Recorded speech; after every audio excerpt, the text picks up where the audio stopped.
नमस्कार। आज मैं एक महत्वपूर्ण टॉपिक, किसी भी परीक्षाओं के दृष्टिकोण से बहुत ही ज़्यादा महत्वपूर्ण है। इंटेलिजेंस की हम बात कर रहे हैं, बुद्धि की हम बात कर रहे हैं। अगर हम बोलचाल की भाषा में बुद्धि को देखें तो हमेशा बुद्धि की चर्चा होती है कि उसकी बुद्धि अच्छी है, उसकी बुद्धि अच्छी नहीं है, उसकी बुद्धि भ्रष्ट हो गई है, उसकी बुद्धि बहुत तेज है, इस प्रकार की उसकी बुद्धि बहुत मंद है। इस प्रकार से हम बहुत ज़्यादा बोलचाल की भाषा में इसका प्रयोग करने में लग जाते हैं। तो अगर हम बोलचाल की भाषा में अगर देखें तो हम एक अच्छा चिंतन, अच्छा स्मरण, तर्कशील व्यवहार, सीखना, ये सब सारी चीजें जो ढंग से कर पाता है, समायोजन, ये सब सारी चीजें जब हम अच्छे ढंग से कर पाते हैं, अच्छा चिंतन हम कर लेते हैं, अच्छा स्मरण हम कर लेते हैं, अच्छा तर्क व्यवहार कर लेते हैं, तर्क वितर्क कर लेते हैं, अच्छा व्यवहार करते हैं, अच्छे से ढंग से सीखते हैं किसी चीज़ को और अच्छे ढंग से वातावरण के साथ एडजस्ट करते हैं, वही कुल मिलाकर के क्या है तो बुद्धि है।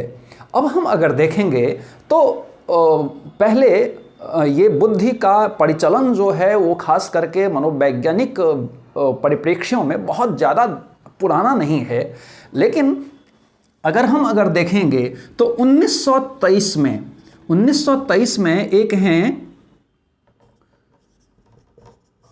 बोरिंग। ये 1923 में बोरिंग कहते हैं कि बुद्धि वही है, बुद्धि परीक्षण जो मापता है वही बुद्धि है। क्या इन्होंने कहा? बुद्धि परीक्षण जो मापता है वही बुद्धि है।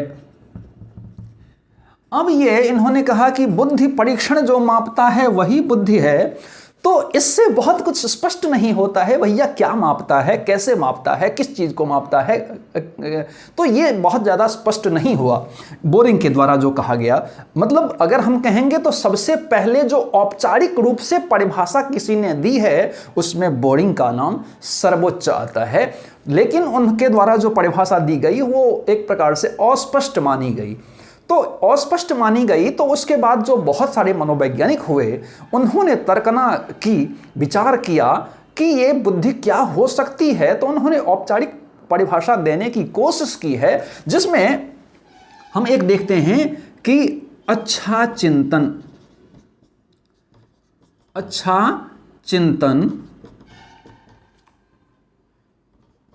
सामान्य व्यवहार, नई परिस्थितियों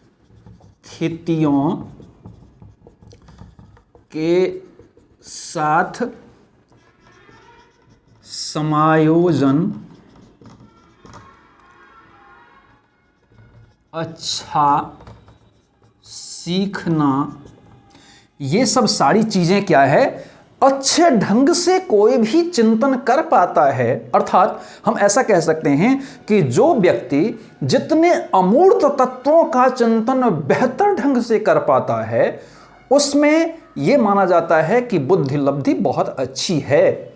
अगर कोई भी ढंग से, अर्थात बहुत सारी कठिनाइयां जीवन में चलती रहती हैं, उन कठिनाइयों को समेटते हुए, उन कठिनाइयों का सामना करते हुए जो ढंग से व्यवहार कर पाता है इस अपने स्थिति परिस्थितियों के साथ, परिवार के साथ, लोगों के साथ, समाज के साथ, वो क्या है तो डेफिनेटली उसकी बुद्धि लब्धि ज़्यादा अच्छी होगी।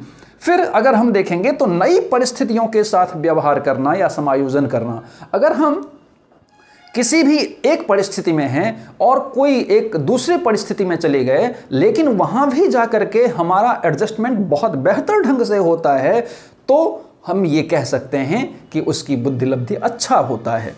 फिर अच्छा सीखना, किसी भी चीज़ों को बहुत जल्दी ग्रैब करना, किसी चीज़ का अवबोध हमारे में बहुत ज़्यादा जल्दी से हो जाता है, या फिर ऐसा कह सकते हैं कि किसी भी सीखे हुए चीज़ों को हम ज़्यादा दिन तक अगर स्मरण कर पाते हैं तो ऐसा कह सकते हैं कि उसकी बुद्धि लब्धि काफ़ी अच्छी है। तो इस अर्थ में बहुत सारे जो मनोवैज्ञानिक हुए हैं उन्होंने कुछ परिभाषाएं दी हैं, जिसमें कि कुछ लोग कहते हैं कि बुद्धि एक प्रकार की क्षमता विशेष है या वह समुच्चय है जो व्यक्तियों को नई परिस्थितियों में सीखने के साथ साथ अच्छे व्यवहारों तथा अच्छे ढंग से समायोजन करने में मदद करता है। कुछ लोग ऐसा कहते हैं कि बुद्धि वही है जो कि स्मरण को चिरस्थायी करे, साथ ही नई परिस्थितियों के साथ समायोजन में मदद करे और अमूर्त चिंतन को विकसित करने में मदद करता है। वही क्या है? तो बुद्धि है।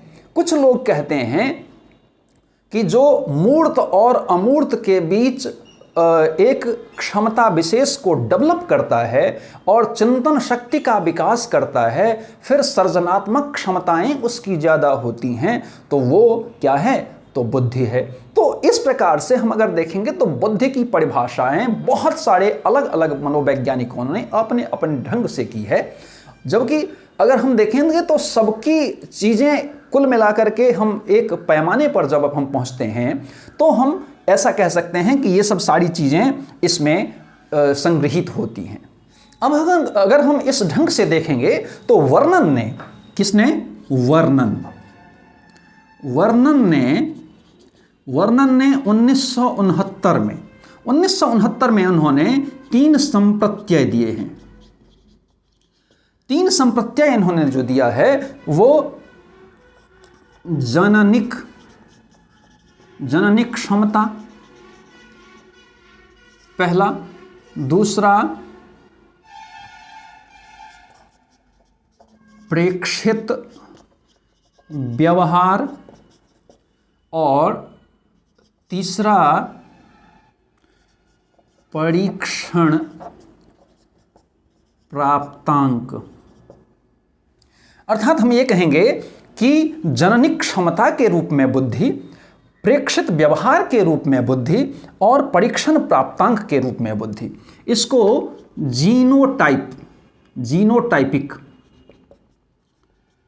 टाइपिक, इसको फिनोटाइपिक,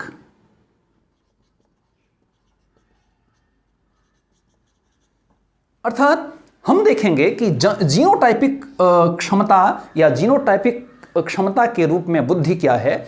तो जो जीन्स से आता है, जो माता पिता के गुणों से आता है, वो हम अर्थात हमारे जीन्स में जो व्यवहार या बुद्धि हमारे काम करता है, अर्थात जिस प्रकार के हमारे माता पिता की बुद्धि, जिस प्रकार के हमारे परिवार की बुद्धि, जिस प्रकार के हमारे मतलब जो हमारे खून में हैं, अर्थात जो जिस खून से हम आए हैं उस खून से उत्पन्न जो बुद्धि है वो बुद्धि कौन सी है? तो जीनोटाइपिक या जननिक क्षमता, या इसको जीनोटाइपिक कहते हैं। हैव ने इसको टाइप ए कहा है कि ये टाइप ए बुद्धि है। फिर अगर हम प्रेक्षित व्यवहार देखेंगे तो प्रेक्षित व्यवहार के रूप में बुद्धि वह है जिसको हम फिनोटाइपिक बुद्धि भी कहते हैं। वो बुद्धि वह है जो कि जीन्स एवं वातावरण की अंतःक्रिया के रूप में जो आता है, अर्थात कहेंगे कि जो हमारे माता पिता के द्वारा जो आई है बुद्धि, और जो हमारा जो व्यवहार होगा, अर्थात वातावरण के साथ जो एडजस्टमेंट होता है, अंतःक्रियाएं होती हैं, अर्थात जीन्स और वातावरण की अंतःक्रिया का परिणाम जो होता है वो बुद्धि क्या है? तो हमारा प्रेक्षित व्यवहार या प्रेक्षित व्यवहार के रूप में बुद्धि है, जिसको कि हम फिनोटाइप कहते हैं। और इस फिनोटाइप को ये हैव ने क्या कहा है? टाइप बी बुद्धि कहा है इन्होंने। और फिर जो हमारा परीक्षण प्राप्तांक है, परीक्षण प्राप्तांक बुद्धि वह के रूप में बुद्धि वह है जो कि बुद्धि परीक्षण के द्वारा मापे गए क्रम में जो हम बुद्धि का अर्जन करते हैं, या हमारी बुद्धि जो प्राप्त परिणाम के रूप में आती है वही क्या है, तो प्राप्तांक, परीक्षण प्राप्तांक के रूप में बुद्धि है, जिसको कि हैव ने क्या कहा है, टाइप सी बुद्धि कहा है। अब अगर हम अगर परीक्षण प्राप्तांक के रूप में बुद्धि की बात करेंगे तो हम एक उदाहरण के रूप में देखेंगे कि यहाँ पर अगर मान लीजिए कि कोई भी बच्चा अगर 6 वर्ष का है, अगर कोई भी बच्चा 6 वर्ष का है और वो अगर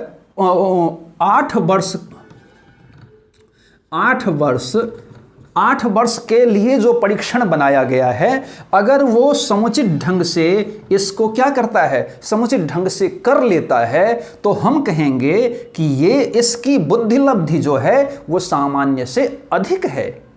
फिर दूसरा आता है, मान लीजिए कि यही 6 वर्ष का बच्चा है, कोई भी दूसरा, और अगर ये 4 वर्ष के बालकों पर जो परीक्षण रखा गया है, किया गया है, उसको अगर वो कर लेता है, लेकिन जो 6 वर्ष का बालक है उस पर वो परीक्षण जो किया गया है या उसके लिए जो परीक्षण बना है उसको वो परीक्षण सफलतम ढंग से नहीं कर पाता है, तो हम इसको क्या कहेंगे कि इसकी बुद्धि लब्धि जो है वो सामान्य से कम है, अर्थात मंद गति है। और अगर वहीं पर एक 6 वर्ष का बालक है और वो 6 वर्ष के बालकों के लिए जो परीक्षण बनाया गया है उसको समुचित ढंग से कर लेता है, लेकिन वो 8 वर्ष के बालकों का पर जो परीक्षण बनाया गया है उसको सही ढंग से नहीं कर पाता है, तो हम इसको क्या कहते हैं कि इसकी बुद्धि लब्धि सामान्य रूप से है। अर्थात हम इसमें ये 3 चीज़ें देखते हैं। यहाँ पर जो हमने प्राप्तांक परीक्षण या परीक्षण प्राप्तांक की बात की है, इसमें कुछ बच्चे ऐसे होते हैं जो कि अपने जो उसके रियल एज है, वास्तविक एज है, उस वास्तविक एज से भी ज़्यादा उसकी बुद्धि लब्धि होती है, मानसिक आयु होती है, उसको हम मानसिक आयु कहते हैं। और कुछ बच्चे ऐसे होते हैं कि जो उसका रियल एज है, वास्तविक आयु है, वो अपने वास्तविक आयु से भी कम वाली चीज़ों को देखता है या उसके बारे में जान पाता है, सोच पाता है, क्षमता कर पाता है, उसको हम मंद बुद्धि कहते हैं। और जो अपने रियल एज के मुताबिक ही अपने बुद्धि लब्धि को प्राप्त करता है, हम उसको क्या कहते हैं कि वो सामान्य बालक है। अब वहीं पर अगर हम देखेंगे तो बुद्धि के 3 प्रकार बताए हैं E.L. थॉर्नडाइक। किसने? E.L. थॉर्नडाइक। E.L. थॉर्नडाइक ने 3 प्रकार की बुद्धि के प्रकार बताए हैं। एक उन्होंने बताया है सामाजिक बुद्धि, दूसरा बताया है एक सामाजिक बुद्धि बताया है, दूसरा मूर्त बताया है और तीसरा अमूर्त बताया है। ये 3 प्रकार के E.L. थॉर्नडाइक के द्वारा 3 प्रकार के बुद्धि बताए गए हैं, जिसमें कि सामाजिक बुद्धि से मतलब है कि जो बच्चा या जो व्यक्ति अपने समाज में रह करके सामाजिक गतिविधियों के साथ बहुत ढंग से सामंजस्य बिठाता है, उसको समाज में भी काफ़ी प्रशंसित की जाती है और समाज भी उसकी प्रशंसा करता है और वह भी समाज के साथ अच्छे ढंग से व्यवहार करता है। फिर वो किसी के साथ वो हंसता खेलता हुआ ज़्यादा नज़र आता है, वो सामान्य गतिविधियों में ज़्यादा एक्टिव नज़र आता है। फिर ये सब सारी चीज़ें जिसमें ज़्यादा क्रमानुसार होती हैं उसमें सामाजिक बुद्धि ज़्यादा होती है, ऐसा किसका मानना है? तो E.L. थॉर्नडाइक का मानना है। फिर मूर्त बुद्धि क्या होता है? तो ऐसे ऐसे ऐसे व्यक्ति जो होते हैं सामाजिक बुद्धि में, जैसे कि नेता हो गए, प्रणेता हो गए, ये सब जो होते हैं वो ज़्यादा आते हैं। फिर मूर्त बुद्धि में क्या है कि मूर्त बुद्धि वैसी बुद्धि वाले होते हैं जो कि जिन चीज़ों को वो देख रहे होते हैं उनमें उनकी क्षमता ज़्यादा होती है। जैसे मान लीजिए कि कोई भी अगर शिल्पकारी करनी है, कोई भी शिल्पकारी करनी है, तो शिल्पकारी करनी है तो वो दिख रहा होता है और उसमें ढंग से किस प्रकार का कैसे क्या करना है उसमें ढंग से वो कर पाता है उस शिल्पकार। तो अच्छे शिल्पकार में मूर्त बुद्धि की मात्रा क्या होती है, ज़्यादा होती है। तो यहाँ पर शिल्पकार आ सकते हैं, जैसे कि इंजीनियर क्या करता है कि कुछ जो मान लीजिए कि जो रेडियो टेलीविज़न वगैरह वगैरह जो ठीक करता है, वो क्या करता है कि वो चीज़ें देख रहा है, लेकिन उसमें उसकी बुद्धि ज़्यादा एक्टिव होती है, तो हम क्या कहते हैं, वो उसमें मूर्ति बुद्धि की क्षमता ज़्यादा होती है। अब हम जैसे कि अमूर्त बुद्धि में आते हैं, तो अमूर्त बुद्धि में जैसे कि किसी भी चीज़ों के बारे में कल्पनाशीलता, किसी के बारे में अच्छी सोच ढंग से विकसित करना, किसी भी चीज़ों को, किसी भी समस्या के समाधान को अपने मन के द्वारा ही उसका समाधान कर पाना, ये सब सारी चीज़ें जो होती हैं वो अमूर्त बुद्धि जिसमें ज़्यादा होती हैं, उसमें कल्पनाशीलता भी ज़्यादा होती है, उसमें सृजनात्मकता भी ज़्यादा होती हैं, उसको हम क्या कहते हैं, अमूर्त बुद्धि उसमें ज़्यादा मात्रा में है। तो ये जैसे कि मान लीजिए कि जो कवि होते हैं, जो लेखक होते हैं, जो मान लीजिए कि तर्कवादी विचारधारा के होते हैं, ये सब सारी चीज़ें अमूर्त बुद्धि में आती हैं। अब हम देखेंगे मानसिक आयु क्या है। मानसिक आयु, अब इसमें जो बहुत सारे मनोवैज्ञानिक हुए हैं उसमें दो प्रकार इसमें बताए हैं। एक तो तैथिक आयु और दूसरा मानसिक आयु। अब ये तैथिक आयु या तैथिक आयु को वास्तविक आयु भी कहते हैं।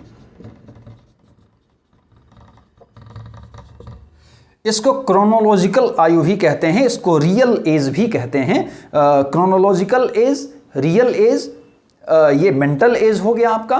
तो ये तैथिक आयु और वास्तविक आयु क्या होता है। तैथिक आयु का मतलब होता है कि जिस तिथि को बच्चा ने जन्म लिया है। अब मान लीजिए कोई भी बच्चा अगर 14 साल 5 महीना 4 दिन का हुआ है, तो 14 वर्ष 5 महीना और 4 दिन, मान लीजिए अगर कोई भी बच्चा 14 वर्ष 5 महीना 4 दिन का हुआ है, तो उसका जो रियल एज होगा वो क्या होगा, 14 वर्ष 5 महीना 4 दिन। तो अगर मानसिक आयु क्या है कि मानसिक आयु वह क्षमता विशेष है जो कि उस 14 वर्ष की अवस्था में आने वाले बच्चे में जितना होना चाहिए, अर्थात जो परीक्षण बनाया गया है, अगर वो 14 वर्ष के वाले वर्ग के जो परीक्षण बना है उसका वो सही ढंग से वो कर पाता है, तो उसकी मानसिक आयु भी उतनी मानी जाएगी। मैंने अभी आपको बताया था कि कोई भी बच्चा अगर 6 वर्ष का है और वो अगर 8 वर्ष के परीक्षण को, अर्थात 8 वर्ष के बच्चे के लिए जो परीक्षण बनाया गया है उसको ढंग से कर पाता है, तो डेफिनेटली इसको हम क्या कहेंगे कि उत्कृष्ट बुद्धि वाले या अच्छे बुद्धि वाले या तीव्र बुद्धि वाले में इसकी गणना करेंगे। वहीं पर अगर जो 6 वर्ष का बालक है और वो 4 वर्ष का ही बना पाता है, अपने 6 वर्ष के बालकों के लिए जो परीक्षण बना है उसको नहीं बना पाता है, हम उसको कम कहेंगे, कम बुद्धि वाले कहेंगे या मंद बुद्धि वाले कहेंगे। वहीं पर अगर 6 वर्ष का बच्चा है और वो 8 वर्ष का तो नहीं बना पाता है, लेकिन 6 वर्ष के बालकों के लिए जो परीक्षण बनाया गया है उसको वो ढंग से कर पाता है, तो उसको हम क्या कहेंगे, सामान्य कहेंगे, सामान्य बुद्धि वाले कहेंगे। तो इस प्रकार से ये मानसिक आयु में तैथिक आयु और मानसिक आयु होता है। तो यहाँ पर वास्तविक आयु का मतलब ये होता है कि जो हमारी वास्तविक आयु है, जिस दिन हमने जन्म लिया है और उस दिन से अभी तक कितने वर्ष, कितने महीने, कितने दिन हुए हैं, वो वास्तविक या तैथिक आयु लॉजिकल एज कहते हैं, उसको रियल एज कहते हैं। और जो मानसिक आयु है अर्थात परीक्षण के बाद, बुद्धि परीक्षण के बाद जो अगर आता है प्राप्तांक, जो आता है बुद्धि परीक्षण के उपरांत जो प्राप्तांक हमारा आता है, वो आपके मानसिक आयु को क्या करता है, दर्शाता है। तो मुझे लगता है इन चीज़ों को आप बेहतर ढंग से जाने होंगे। इसी प्रकार से पढ़ने के लिए आप एजुकेशन प्रभा यूट्यूब चैनल को सब्सक्राइब कीजिए, लाइक कीजिए, कमेंट कीजिए और साथ ही शेयर कीजिए और साथ ही बेल आइकन को जरूर प्रेस कीजिए ताकि आपको आने वाली सभी वीडियो मिलती रहे। धन्यवाद।